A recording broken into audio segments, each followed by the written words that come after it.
the Leitner System. It's one of the simplest but most powerful memory hacks I've ever found.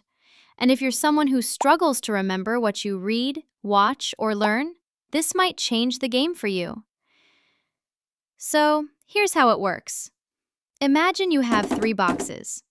Inside those boxes are flashcards. Box 1 is for new cards, stuff you're just learning.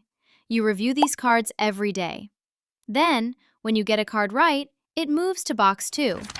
Box 2 gets reviewed every 3 days. If you get it right again, it moves to Box 3, and that box gets reviewed like once a week. But here's the twist. If you get a card wrong at any point, it goes all the way back to Box 1. The idea is, you spend more time reviewing things you're struggling with and less time on stuff you already know. That way, your brain isn't wasting energy repeating what's already locked in.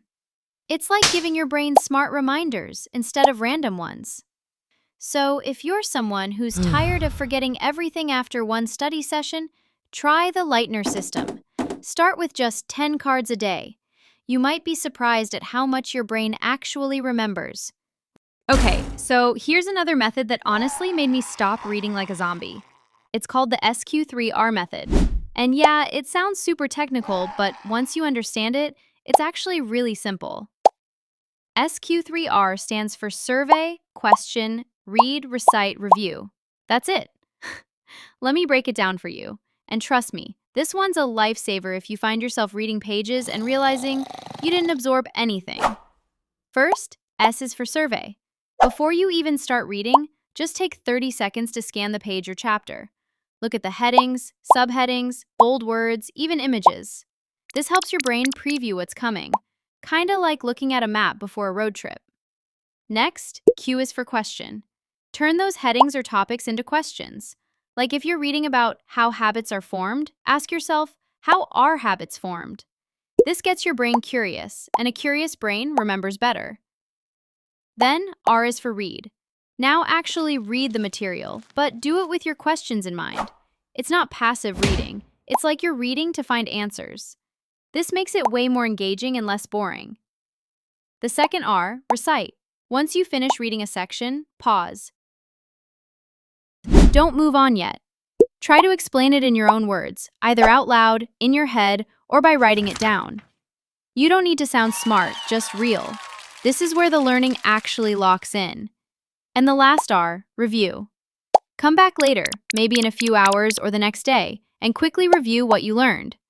Skim through, re-answer the questions, and see what stuck. So yeah, if you're someone who reads a lot but feels like nothing's actually staying in your brain, give SQ3R a try. It feels a bit slow at first, but once you get the flow, you'll retain stuff like never before. All right. So this next one's for anyone who takes notes but ends up never reading them again. Or worse, your notes are so messy you can't even understand them later. That's where the Cornell note-taking system comes in. It's not about writing more, it's about organizing your notes in a way that actually helps your brain remember. Let me break it down real simple. All you need is a piece of paper. Before you start taking notes, divide the page into 3 parts. Step 1. The Q column. Draw a line about 1/3 of the way in from the left side of the page. This small column is where you'll later add keywords, questions, or main topics. You don't have to write in it yet, you'll come back to it. Step 2. The note-taking area. On the right side, the bigger space, this is where you write your actual notes. Bullet points, short phrases, no need for full sentences.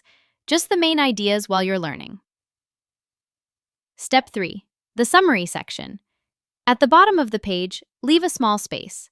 After your class, reading, or video, come back and summarize what you learned in your own words. Like a mini, what I actually got from this section. Now here's the secret sauce.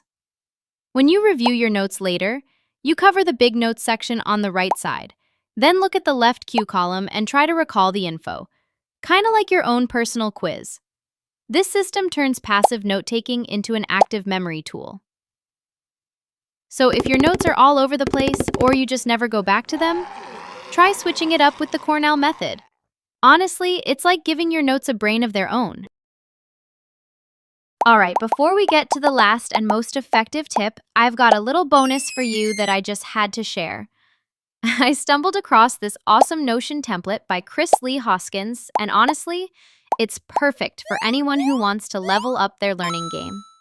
It's like a digital Leitner system, with boxes for hard, moderate, easy, done, and more, so you can track your progress and focus on what really matters.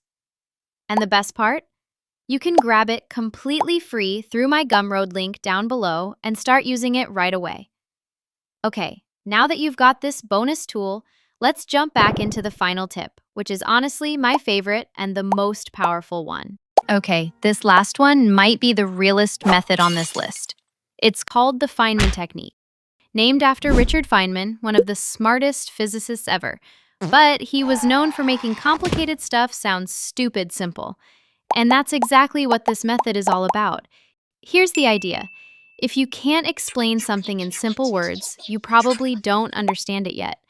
So the Feynman technique forces you to teach what you just learned, like you're explaining it to a 12-year-old, or even better, to your younger self. Here's how to do it in 3 easy steps. Step 1, learn the thing. Read, watch, or study whatever you're trying to understand, like usual. Write down the key points. Step 2, pretend you're teaching it. Now explain it in your own words, out loud or on paper. No jargon, no fancy terms, just like you're helping a friend who's never heard of it before. Step 3, find the gaps. If you get stuck while explaining, go back to the material. That stuck part, that's where your understanding is weak. Fix that part, then explain it again. So if you want to really master what you learn, don't just take notes or highlight stuff. Teach it. Even if it's just to yourself, in your room, talking to the wall. It works. Because if you can explain it simply, you truly understand it deeply. If you found this helpful, don't just scroll away. Like, share, or even save this video so you can come back to it later. Also, hit that subscribe button for more practical tips like this every week.